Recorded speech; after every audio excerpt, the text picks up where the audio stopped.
We left off talking about the incredible color changing ability that many cephalopods have. We ended last class by watching this video of a cuttlefish rapidly flashing different patterns of color across its skin to disorient prey, then quickly changing color again to camouflage and hide from a predator. Now let's talk about how they're able to do this. The skin of cephalopods is filled with pigment-containing cells called chromatophores. Different chromatophores contain different pigments of various colors. These cells are able to expand and contract and can do so incredibly quickly. So if you look at the image here, there's dark reddish pink chromatophores that are expanded right now. You can also see yellow and orange chromatophores that are contracted. So right now this cephalopod would appear a dark red or pink color. But if it wanted to change color, it could contract those darker chromatophores and expand the lighter ones. And as you saw in the cuttlefish, they can do this in different patterns across their body all at once, creating varied patterns or patterns that quickly flash and change. The skin also contains photoreceptors. So in a sense, cephalopods can see with their skin. This allows them to detect patterns of light across their body, allowing them to expertly camouflage themselves by mimicking those light patterns around them. And cuttlefish are true masters of this art. They not only use this ability to confuse prey or hide from predators, it's also important for their mating behavior. During mating, males and females adopt particular color patterns, and males try to impress females with their color displays. You'll see in this video, which you can click to from the slides, that some males, especially smaller males, will use a sneakier strategy, disguising themselves as females to sneak in and steal a larger male's mate. Other than camouflage, cephalopods have several different ways that they can defend themselves from predators. Inking is probably the most famous one. Ink is produced in a gland known as the ink gland, which is connected to the digestive system. When the cephalopod is startled, it can shoot ink out of its siphon. So you can watch this video here and see what that looks like. That ink is very dark because it contains melanin, and it can create a dark cloud that blinds or disorients a predator while the cephalopod escapes. In a lot of species, the ink also has a strong odor or taste that can help deter predators. There's a lot of different ways cephalopods use their ink. I highly suggest clicking on and watching this video from the lecture slides, which will briefly go over some of these really cool and interesting strategies. Squid ink, it turns out, is a really useful substance that humans have used for thousands of years. In the past, it was used as an ink for writing and drawing. So here's a drawing of a squid made in squid ink. Very meta. It also has been used for generations in traditional Chinese medicine to treat cough and gastrointestinal issues. And it's sometimes used to flavor dishes, especially in Japanese and Mediterranean cooking traditions. Another defense cephalopods have is something called autotomy. Earlier we saw a video of an octopus losing an arm, and then that arm continued to move after being severed from the body. It let go of that arm as an escape strategy. This is just like lizards who lose their tails when you try to grab them. If the predator grabs them by the arm, they can just drop their arm and escape. Because that arm is still moving around, the predator might not even realize that it doesn't have the whole animal. Or it might be distracted enough or happy enough with just the arm to not chase after the cephalopod. After that arm is lost, it can be regenerated. So in this picture here, you can see a small little arm in the process of growing back. It's not uncommon to see an octopus with a couple arms in different stages of regeneration. Many cephalopods also defend themselves with chemicals. We already talked about how the ink often contains some chemicals that smell or taste bad, but some species actually have venom that can be injected with a bite. For many, this venom is also used to paralyze and subdue prey.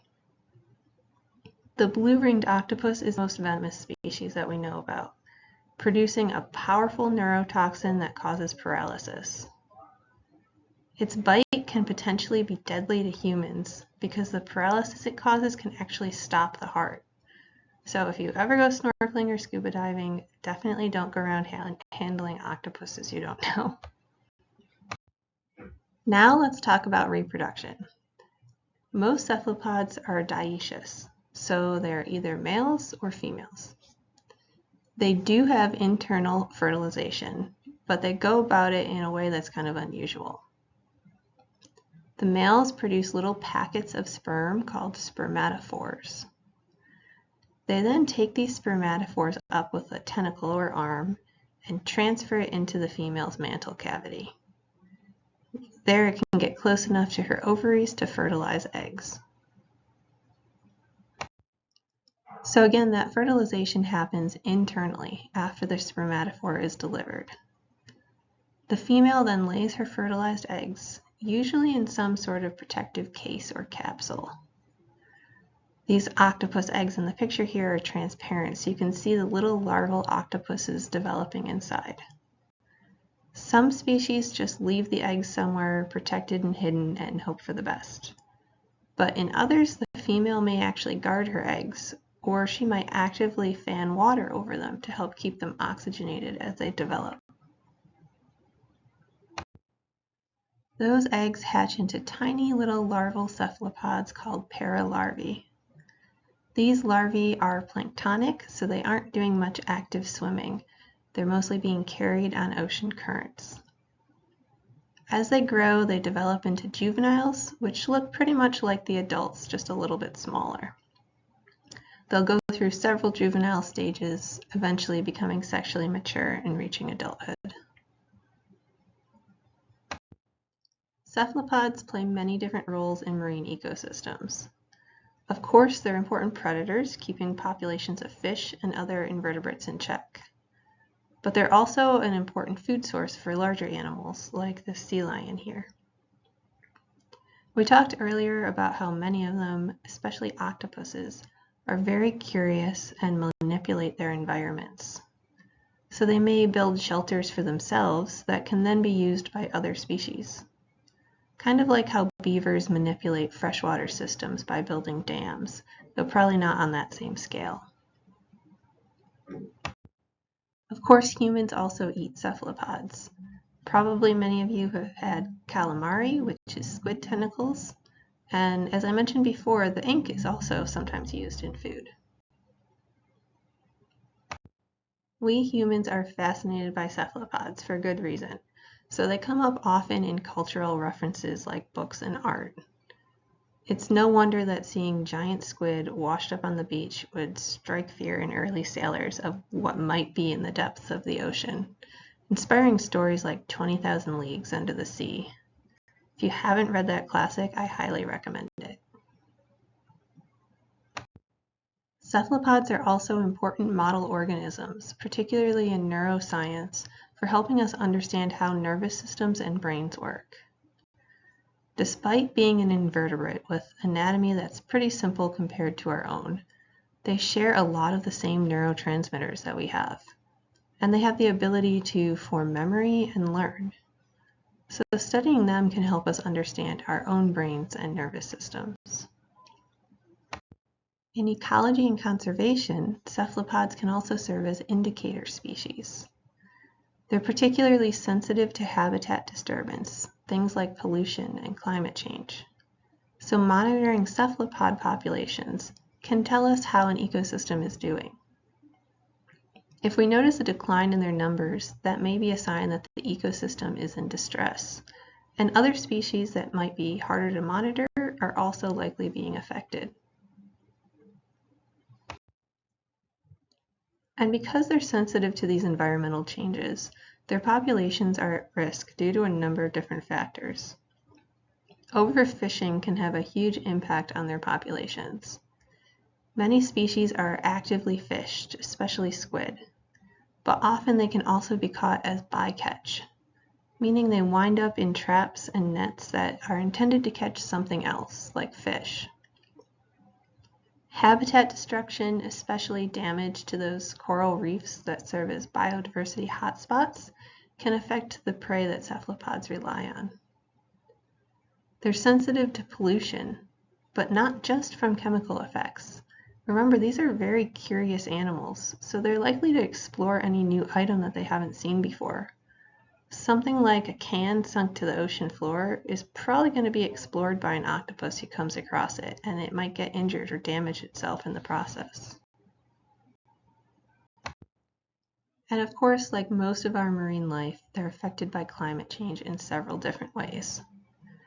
Firstly, the timing of their mating is tied to the water temperature. So when conditions are just right, they start producing eggs and sperm and looking for mates. But if the temperature is elevated due to climate change, they may mate a little earlier than usual, and maybe not at the time that's best for their larvae to survive and grow. It's expected that some species might start migrating to deeper waters to avoid these rising temperatures. That might not make a huge difference for deep-sea species, but for species that are relying on the diversity of prey in a coral reef in shallow water, they may not have the resources they need in deeper water. And finally, ocean acidification, that decrease in pH of ocean water caused by higher carbon levels in the atmosphere, can have a major impact on them.